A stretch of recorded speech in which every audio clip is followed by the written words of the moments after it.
काय आहे, ही कादंबरी म्हणजे शशिकलेच्या आत्मशोधाचा प्रवास आहे.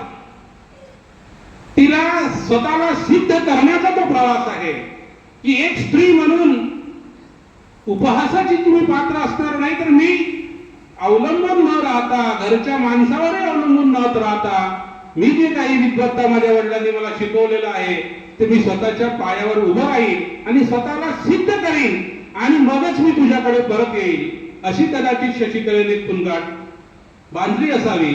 आणि म्हणून ते वर्तुळ 6 वर्षानंतर परत येतं.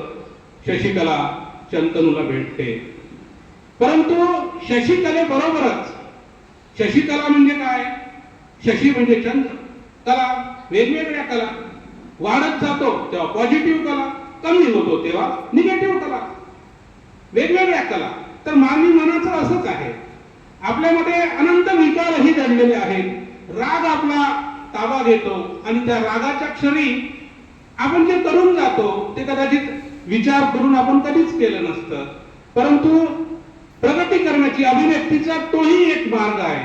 कदाचित 100 व्याख्यानांनी शशिकला तशी घडली नसती, पण एका शब्दाने तिच्या मनातला तो स्फुल्लिंग जागा झाला आणि तिने आपल्या आत्मशोधाचा प्रवास सुरू केला.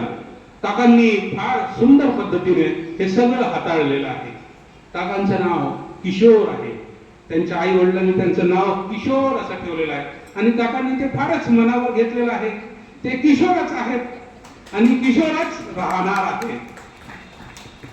हे जे चिरंतनत्व आहे किंवा प्रौढत्वी निज शैशवास जपणे हाच कवीचा बाणा असं म्हणतात केशवसूत. तर कवीनेच कशाला, सगळ्यांनीच आपलं बालपण जपलं पाहिजे, सगळ्यांनीच आपल्या हृदयातल्या बालकाला जिवंत ठेवलं पाहिजे आणि आपल्या अभिव्यक्तीचा प्रवास केला पाहिजे. इरफान बोलून गेला की गुलजारची आठवण येते.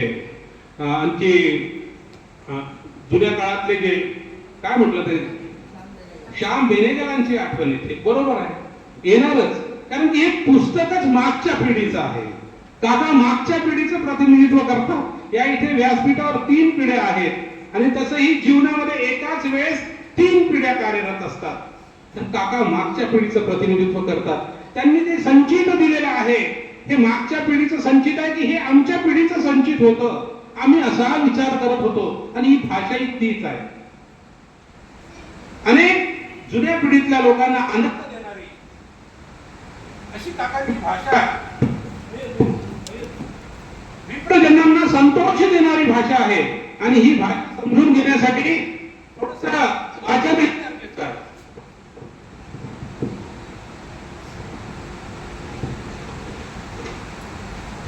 मला माहित नाही, हा कदाचित माहिती सांगितलं असावं. तर काकांचं वाचन प्रचंड आहे, प्रचंड वाचन आहे. अनेक प्रश्नावर त्यांनी आपले विचार मांडलेले आहेत. त्या प्रश्नांच्या बाबतीत, त्यांच्या मतांच्या बाबतीत आपल्या कदाचित हे होऊ शकतं, आपला मतभेद असू शकतो, परंतु त्यांनी ते मत मांडलेले आहे. त्यांनी अॅट्रॉसिटीवर मत मांडलेलं आहे, त्यांनी देवदासीच्या प्रथावर अभ्यासपूर्ण मत मांडलेलं आहे. आज देवदासीची प्रथा तशी शिल्लक राहिलेली नाही, परंतु राहिलेली नाही असंही नाही म्हणताय.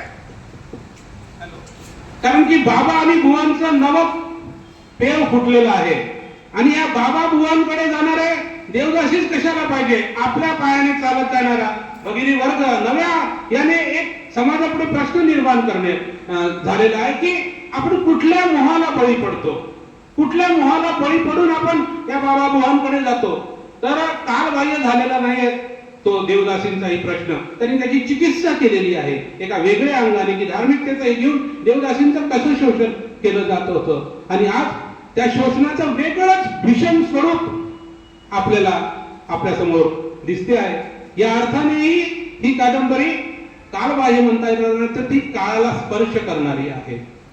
फार सुंदर विचार त्याच्यामध्ये काही कोटेशन्स आहेत. इरफान सांगत होता, मलाही त्याच्यामधले काही कोटेशन्स फार सुंदर आवडले. अनेक गोष्टी सांगून झालेल्या आहेत. त्या 2 मुलांचे 2 संवाद छोटेसे ते सांगतो की जाबाला तो सत्यकाम आहे, तो सत्यकाम हिला विचारतो की आई तू माझी आई आहेस ना. बाबांनी तिचा फोटो दाखवता की ही आई म्हणून सांगितलेली आहे. आणि तो जो संवाद आहे, तो संवाद शशिकलेचा जो सगळा बुरखा असतो आतापर्यंत तिने सांभाळलेला, आपल्या रागाचा, क्रोधाचा, विकाराचा, आपल्या स्वतःला उभं करण्याचा एक आविर्भावाचा, तो गळून पडतो. आणि तिच्यातली स्त्री जागी होते, तिच्यातली आई जागी होते, ती त्याला आपला म्हणते. काकांनी फार सुंदर सांगितलं आहे की स्वीकार आणि कबुली, आपल्या चुकांची कबुली आणि स्वीकार ह्या दोनच गोष्टी आहेत की ज्या माणसाला एकत्रित ठेवतात, संसाराला एकत्रित ठेवतात. फार सुंदर अशी गुंफण केलेली आहे आणि एक मनोहारी हे सांगितलेलं आहे. काकांनी 4 कवींना या ठिकाणी बोलावलं. प्रशांत आहे, इरफान आहे, मी मुळात कवीच आहे, मॅडम ही कवयित्री आहे आणि 4 कवींनी या कादंबरीवर प्रकाश टाकला. माझे 15 मिनिट कदाचित संपले असावे असं मला वाटतं, परंतु चंद्रपूरकरांनी आज या ठिकाणी मला बोलावलं. काका आयुध निर्माणीमध्ये भद्रावतीच्या काम करत होते आणि दीर्घकाळ यांनी ती कादंबरी लिहिलेली आहे. एखादी गोष्ट मंद आचेवर दीर्घकाळ शिजवत ठेवावी आणि मग ती रुचकर होते, स्वादिष्ट होते, अशी ही कादंबरी झालेली आहे. आणि काकांचा स्वाभाविक असाच आहे, आयुध निर्माणीचा प्रभाव त्या ठिकाणी असल्यामुळे त्यांच्या मध्ये अंगार आहे, बारूद फासून भरलेली आहे, 32 रागाची तेर की त्यांचा स्फोट होतो. आम्ही काकांना जवळून अनुभवलेला आहे. आणि आयुध निर्माणीचा संबंध या तुमच्या चंद्रपूर शहरातही आहे. आपल्या महाराष्ट्रातलं सगळ्यात जुनं आणि सगळ्यात प्रगत असं आयुध निर्माण केंद्र अश्मयुगीन मानवाने या चंद्रपूर शहरातच निर्माण केलं होतं, पापामी याच्या टेकडीवर. तसाही या चंद्रपूर नगरीचा उल्लेख आहे. आज पहिल्यांदा या नगरीत मला बोलायची संधी मिळाली आणि महाराष्ट्राला ललामभूत असणारी ही नगरी आपल्या सर्वांच्या साक्षीने काकांच्या पुस्तकावर मला बोलता आलं, आपला स्नेह अनुभवता आला. काकांच्या साहित्यिक कारकिर्दीसाठी मी अनेक शुभेच्छा देतो. एक मारोतराव आपले फणीपवनीचे त्यांनी त्यांचं एक वाक्य या ठिकाणी आठवतं मला.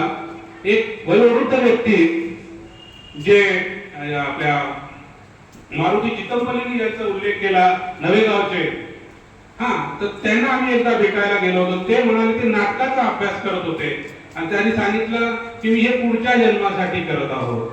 आणि काकांनी पण ही जी चिरंतनता आपल्या जपली, त्या कादंबरीचं देणं त्यांनी या समाजाला दिलं, त्यासाठी मी त्यांना धन्यवाद देतो. मला बोलायची संधी दिली त्यासाठी धन्यवाद देतो आणि थांबतो. धन्यवाद.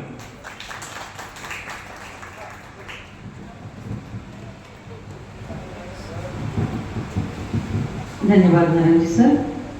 ज्ञानदेवे रचियला पाया तुका झालासे कळसो. ज्ञानदेवे रचियला पाया तुका झालासे कळसो या उक्तीची प्रचिती आपल्या अध्यक्ष भाषणाने झाली. इतके ते व्यासंग पूर्ण होते. असो, प्रत्येक आरंभाला अंत हा असतोच, तसाच तो या कार्यक्रमाला पण आहे. रसिकांनी कथा जाबाला जरूर आपल्या संग्रही ठेवावे अशी मी पुनश्च विनंती करते व आभार प्रदर्शनाकडे वळते. बाबू आयटम व श्री किशोर साठे यांच्या विनंतीला मान देत डॉक्टर श्री मनोहर नरांजे आणि श्री प्रशांत शिल्पे अनुक्रमे खास नागपूर व सिंधी रेल्वेवरून इथे आले याबद्दल त्यांचे आभार. श्री इरफान शेख आणि प्राध्यापिका सौ योगिनी दिगंबर यांचेही आभार. 83 वर्षीय युवा श्री किशोर साठे यांनी आता थांबू नये, लिहिते राहावे अशी अपेक्षा व्यक्त करीत बाबू आयटमवर प्रेम करणाऱ्या साऱ्या रसिकांचे आभार मानत मी सौ लता खंडके आपला निरोप घेते. धन्यवाद. शुभरात्री.